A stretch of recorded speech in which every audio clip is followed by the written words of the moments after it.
ಬಹಳಷ್ಟು ಮೋಸ ಸೀನಿಯರು ಕಾರ್ಯಕ್ರಮ ಯಶಸ್ವಿ ಮಾಡಲು ನಡೆಸಿದಿರ ಕಾರ್ಯಕ್ರಮದ ಬಗ್ಗೆ ತಾವು ಹೇಳಿ ಸರ್. ಈ ದಿನ ನಮ್ಮ ಕಾಲೇಜಿನ 69ನೇ ಸಂಸ್ಥಾಪನಾ ದಿನ. ಇದು ಫೌಂಡೇಶನ್ ಡೇ. ಇವತ್ತಿನ ದಿವಸ ಹಬ್ಬದ ವಾತಾವರಣ ನೋಡ್ತಾ ಇದೀವಿ ನಾವು. ಇವತ್ತೆಲ್ಲ ಬೆಳಿಗ್ಗೆಯಿಂದ ನೋಡ್ತಾ ಇದ್ರೆ ಯಾವ್ದಾದ್ರು ಹಳ್ಳಿಗಳಲ್ಲಿ ಗ್ರಾಮಗಳಲ್ಲಿ ಹಬ್ಬ ಮಾಡಿದಷ್ಟು ಸಂತೋಷ ಆಗಿದೆ. ಅದ್ರ ಜೊತೆಗೆ ನಮ್ಮ ಸ್ನೇಹಿತರು ಎಲ್ಲರೂ ನಾವೇನ್ ಜೊತೆಗೆ ಓದಿದೀವಿ 25-30 ವರ್ಷದ ಹಿಂದೆ ಈ ಕಾಲೇಜಿಗೆ ಸೇರಿದೀವಿ ನಾವು.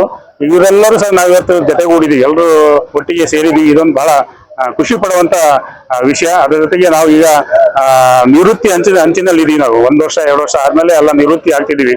ಆದ್ರೂ ಸಹ ಇಲ್ಲಿ ಬಂದಾಗ ನಾವು ಇವತ್ತೇನೋ ಕಾಲೇಜಿಗೆ ಸೇರಿದೇವನೋ ಅನ್ನೋ ಭಾವನೆ ಬರ್ತಾ ಇದೆ. ಬಹಳ ಚೆನ್ನಾಗಿ ಎಲ್ಲರೂ ಸೇರಿ ಎಲ್ಲ ಒಗ್ಗಟ್ಟಿಂದ ನಮ್ಮ ಬ್ಯಾಚ್ನಲ್ಲಿ ಇರ್ತಕ್ಕಂಥ ಪ್ರತಿಯೊಬ್ರು ಒಗ್ಗಟ್ಟಿನಿಂದ ಭಾಗವಹಿಸಿ ಇವತ್ತಿನ ಕಾರ್ಯಕ್ರಮವನ್ನ ಯಶಸ್ವಿ ಮಾಡಿದರೆ ಬಹಳ ಖುಷಿ ಅನಿಸ್ತಾ ಇದೆ. ಇನ್ನೊಂದೇ ಒಂದು ವಿಚಾರ, ರಿಟೈರ್ಡ್ ಲೈಫ್ ಅಂತೀರಾ, ನೀವು ಹೆಂಗನ್ ಟೈಮ್ ಆರೋಗ್ಯ ಸಂತೋಷ ಇರುತ್ತೆ.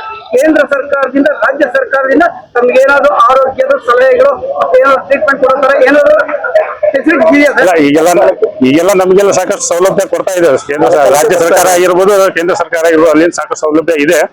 ನಾವೇನೋ ಅದ್ರಲ್ಲಿ ನಾವು ಏನ್ ವೆಟರ್ನರಿ ಡಾಕ್ಟರ್ಸ್ ಏನಿದೀವಲ್ಲ, ನಾವೆಲ್ಲ ಫೀಲ್ಡ್ ಅಲ್ಲಿ ಹೆಚ್ಚಿಗೆ ಕೆಲಸ ಮಾಡುವಂತವ್ರು, ಓಡಾಡ್ತಕ್ಕಂಥವ್ರು. ಹಾಗಾಗಿ ನಮ್ಗೆ ಆದಷ್ಟು ಆರೋಗ್ಯವನ್ನು ಕಾಪಾಡ್ಕೊಂಡು ಬಂದಿದೀವಿ. ಆದ್ರೂ ಇನ್ನಷ್ಟು ನಮ್ಗೆ ಕೇಂದ್ರ ಸರ್ಕಾರ ಆಗಿರ್ಬೋದು, ರಾಜ್ಯ ಸರ್ಕಾರ ಹೆಚ್ಚಿನ ಸವಲತ್ತು ಕೊಟ್ರೆ ಇನ್ನು ಬಹಳ ಅನುಕೂಲ ಆಗುತ್ತೆ. ಸರ್, ಇನ್ನೊಂದೇ ಒಂದು ವಿಚಾರ ಸರ್, ಬಹಳಷ್ಟು ಮನುಷ್ಯನಿಗೆ ಸೇವೆ ಮಾಡಿದ್ರೆ ಭಗವಂತನಿಗೆ ಸೇವೆ ಮಾಡ್ತಾ ಇದ್ರೆ ಬಹಳ ಪುಣ್ಯನು ಕಟ್ಕೊಂಡಿರೋ ಪುಣ್ಯನು ಇದೆ. ಈ ಒಂದು ಸೇವೆಗೆ ಏನ್ ಹೇಳ್ತೀರಾ? ನಾವೆಲ್ಲ ಪುಣ್ಯವಂತರು ಸರ್. ಈ ಇಲಾಖೆಗೆ ಸೇರಿದ್ದು, ಈ ಕಾಲೇಜಿಗೆ ಸೇರಿದ್ದು ಪುಣ್ಯ, ಮತ್ತೆ ನಮ್ಮ ಇಲಾಖೆಗೆ ಸೇರಿದ್ದು ಪುಣ್ಯ, ಮತ್ತೆ ಈಗ ಏನ್ ಕೆಲಸ ಮಾಡ್ತೀವಿ ಇದು ನಮ್ಮ ಪುಣ್ಯದ ಕೆಲಸ. ಇದು ಪುಣ್ಯದ ಕೆಲಸ.